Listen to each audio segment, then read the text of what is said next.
आमचे राष्ट्रीय अध्यक्ष मल्लिकार्जुन खरगे साहेबांच्या आदेशाप्रमाणे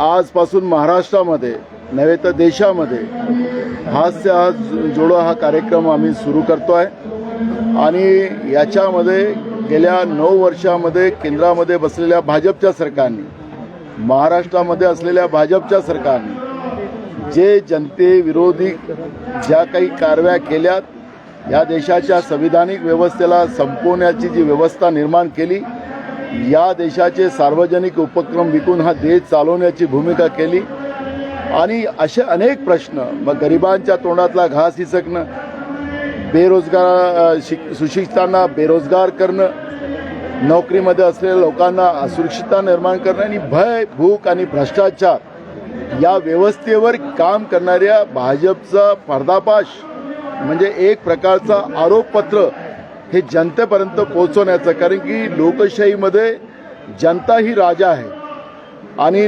ही जी सत्तेमध्ये बसलेली लोक आहेत हे स्वतःला राजे समजते आहे, म्हणून जनता राजापर्यंत हे तुम्ही पाठवलेल्या लोकांनी या देशाचं काय नुकसान केलं, या देशाची संविधानिक व्यवस्थेचं काय केलं, कसे तीन-तिरा वाजवलेत, या प्रत्येक गोष्टीचं आरोपपत्र तयार करून प्रत्येक जनतेपर्यंत ही माहिती पोहोचवणं या हास्य हा जोडोच्या कार्यक्रमाच्या माध्यमातून केलं जाणार आहे. आणि राहुल गांधीजी कन्याकुमारी ते काश्मीर येत्या 30 तारखेला या यात्रेचं समापन होते आहे आणि या यात्रेच्या माध्यमातून असंख्य लोक, कोट्यावधी लोक, सामान्यातली सामान्य लोक जे राहुल गांधीजींना भेटलेत, त्यांचं मत, जनतेचं मत, याही पद्धतीचं एक भूमिका मांडण्याचा प्रयत्न या हास्य जोडो कार्यक्रमात केला जाणार आहे. आणि याचा शुभारंभ आज आम्ही फुलेवाड्यापासून, कारण की समतेचा संदेश महात्मा ज्योतिबा फुल्यांनी त्या काळात दिलेला होता. त्यावेळेच्या इंग्रज व्यवस्थेच्या विरोधात लढण्याची ताकद महात्मा ज्योतिबा फुल्यांच्या विचाराने गेली. त्यावेळेचे जे काही बहुजनांचा विकासाचा विरोध जे करत होते, बहुजनांना सातत्यानं संपवण्याचा प्रयत्न करत होते, शेतकरी विरोधी धोरण त्यावेळेतलं होतं, त्या विरोधात महात्मा ज्योतिबा फुल्यांनी सातत्यानं लढा केलेला होता.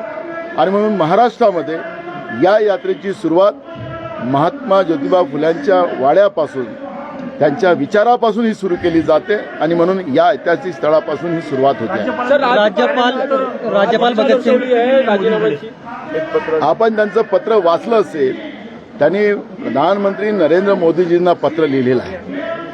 काँग्रेसचा आक्षेप सातत्यानं हाच होता की राज्यपाल हे महोदय हे महामहिम राष्ट्रपतीशी त्यांचं डायरेक्ट कनेक्शन असतं आणि जे संविधानिक व्यवस्थेचं रक्षण करणं हे राज्यपाल महोदयांचं कर्तव्य असतं. राज्यपाल भवन महाराष्ट्रातलं हे भाजप भवन झालेलं होतं. ही भूमिका आम्ही सातत्यानं मांडत होतो, ती खऱ्या अर्थानं आता त्यांच्याच पत्रामध्ये आपल्याला उतरल्या त्यांनी पाहिलेलं आहे.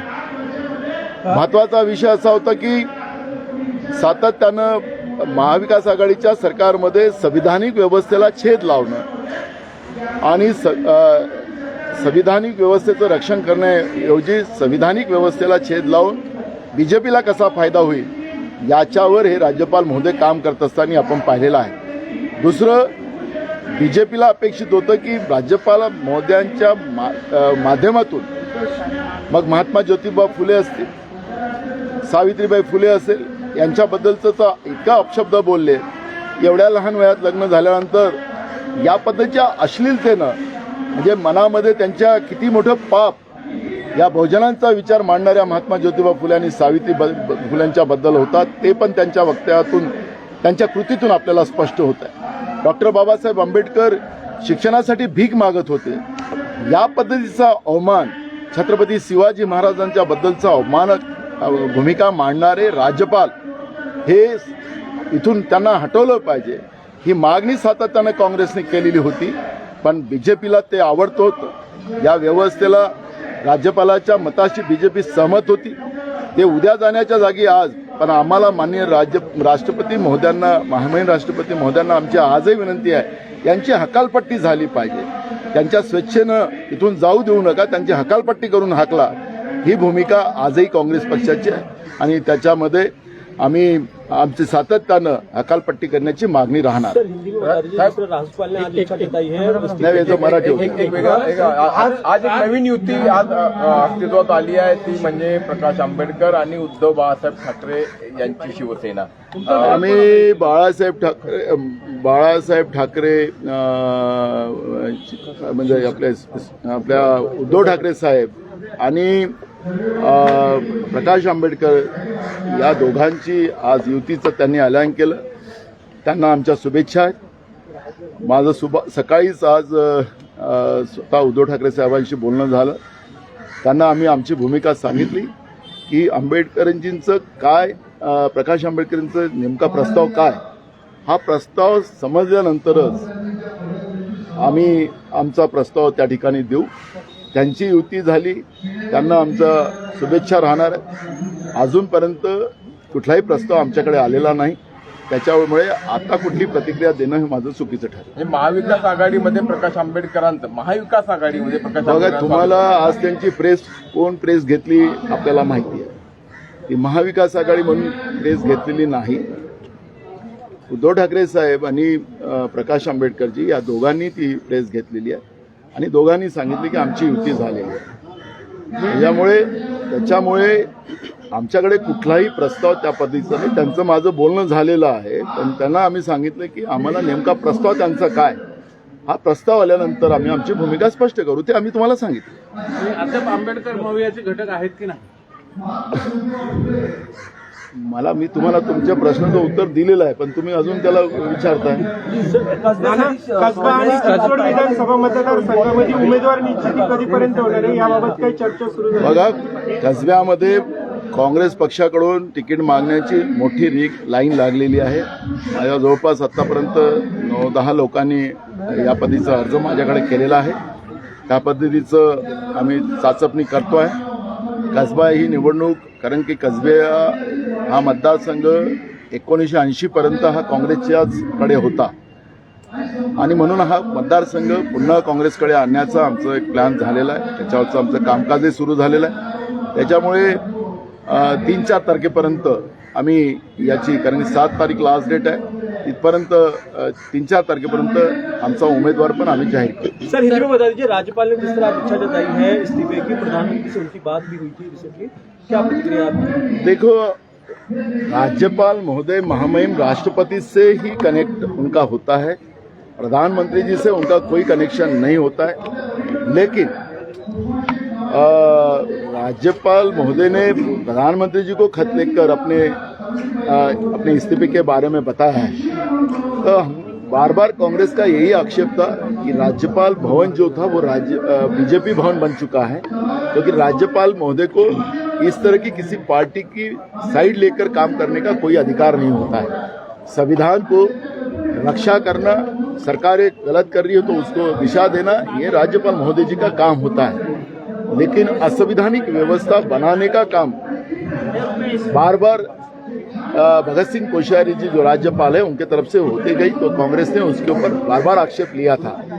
लेकिन उसके आगे जाकर राज्यपाल महोदय ने जिस बाड़े में हम यहाँ पर है, जो हमारी विचारधारा है, जिनने हमारे देश को एक दिशा दी है, महिलाओं को दिशा दी है, किसानों को दिशा दी है, बहुजनों को दिशा दी है, उस महात्मा ज्योतिबा फुले, सावित्रीबाई फुले के बारे में भी आक्षेपार्ह वक्तव्य करने का जिस तरह से राज्यपाल महोदय ने भूमिका ली थी, उसका कांग्रेस ने विरोध किया. माननीय महामहिम राष्ट्रपति महोदय जी को इस बारे में अवगत भी कराया. उसके बाद भी उनकी हिम्मत कम नहीं हुई. उन्होंने बाबा साहेब अम्बेडकर के बारे में भी गलत बोली कि भीख मांग रहे थे. छत्रपति शिवाजी महाराज जो हमारे दैवत है, उनको भी अपशब्द में उन्होंने कहा. और ये वक्तव्य करना बीजेपी को और बीजेपी की व्यवस्था को अच्छा लग रहा था. तो स्वाभाविक है कि जो हमारा आक्षेप था कि ये बीजेपी का कार्यकर्ता एक राज्यपाल बनकर यहाँ बैठा हुआ है और वो हमारे धरोहर को, हमारे महाराष्ट्र को, हमारे महाराष्ट्र की दैवत को बार बार अपमानित कर रहा है, इसको तुरंत हटाया जा, ये मांग कांग्रेस की तरफ से बार बार की जा रही थी. लेकिन आज वो खुद ही प्रधानमंत्री को खत लिख रहे तो ये स्पष्ट हो चुका है कि वो बीजेपी के कार्यकर्ता करके यहाँ काम कर रहे थे। माननीय राष्ट्रपति मोदी जी को हमारा आज भी मांग है कि इनको हटाओ और तुरंत हटाओ, और यहाँ पर संवैधानिक व्यवस्था का रक्षा करना, हमारे दैवतों के विचारधारा का रक्षा करने वाला ही राज्यपाल यहाँ पे आए, ये मांग हमारी माननीय राष्ट्रपति। प्रकाश आंबेडकर ने शिवसेना से आज गठबंधन किया है, क्या महाविकास आघाड़ी में उनका स्वागत होगा? कांग्रेस का क्या? देखो, उद्धव ठाकरे जी और प्रकाश आंबेडकर जी का आज अलायंस उन्होंने डिक्लेयर किया है, उनको हम शुभकामना देते हैं। और रही बात हमारे पास, क्योंकि मुझे उद्धव ठाकरे जी का सुबह फोन आया था, मैंने कहा कि हमें क्या प्रस्ताव प्रकाश आंबेडकर जी का आया है, वो प्रस्ताव हमें बताइए और प्रस्ताव के आधार पर हम निर्णय लेंगे। अभी तक हमें कोई प्रस्ताव आया नहीं और इसलिए उसके ऊपर आज बात करना अच्छी बात नहीं है। इसलिए जो आज उन्होंने अलायन्स किया है उसको हम शुभकामना। चिंचवड आणि कसब्याची निवडणूक जी होतीये, पोटनिवडणूक, त्यासाठी भाजपची तयारी सुरू आहे की बिनविरोध ही निवडणूक व्हावी, अशा प्रकारची चर्चा किंवा प्रस्ताव आपल्या समोर आला तर आपली भूमिका सकारात्मक असणार का? बिलकुल, मी तुम्हाला सांगितले महाराष्ट्रातली ही परंपरा राहिलेली आहे। परिवारातला कोणी एखादा समजा दगावला आणि त्याच्या परिवारातलं कोणी उभं असेल तर त्याच्यामध्ये आम्ही एकमताने, आणि त्याची सुरुवात काँग्रेसने केली होती। गोपीनाथ मुंडेजी जेव्हा एक्सपायर झाले त्यावेळेस काँग्रेसनेच ही भूमिका पुढे करून त्यांच्या परिवाराच्या व्यक्तीला बिनविरोध निवडून देण्याची व्यवस्था केलेली होती।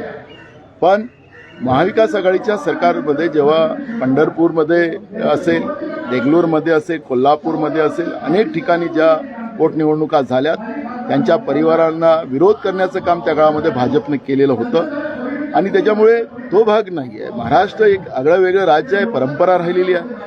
आता त्यांचा नेमका प्रस्ताव काय येतो, प्रस्ताव तर अजून आलेला नाही भाजपचा, आला तर त्यांचा प्रस्ताव काय येतो त्याच्यावर आपण बोलू।